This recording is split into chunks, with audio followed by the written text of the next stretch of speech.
Dosia berpusam raki Dia kesapa melung nangsim Rangka kecing kuai kapapang shisha Jadu say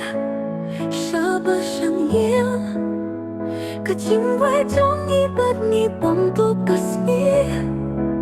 Khub lai ya kecing nim ka ba sang shit Ni rai ni shad ni pusam raki Shar bat shed no hab Hulung ba pajernam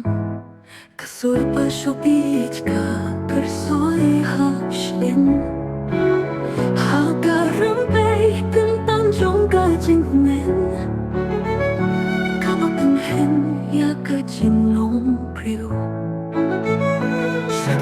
bor waya kami Pengkia ka do na jingin ba iut Ka jing sheto Ka jing di sha Kalalong ka jing yu ben la shisha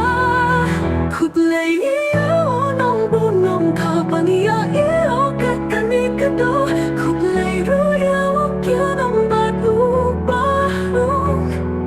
Ka di sha ka bang jaya ka met ka pan plong Jadu shai sha ba shen niyan Ka jing wai jong ibat ni bam tu kasmi Khub lai iya ka jing nim ka ba shong shit Ni rai ni shad ni pusam raki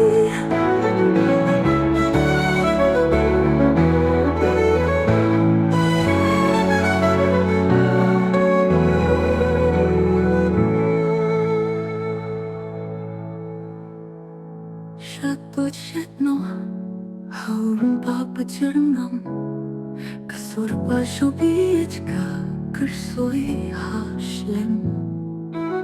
Hagaram bay Kentang jong ka jingmen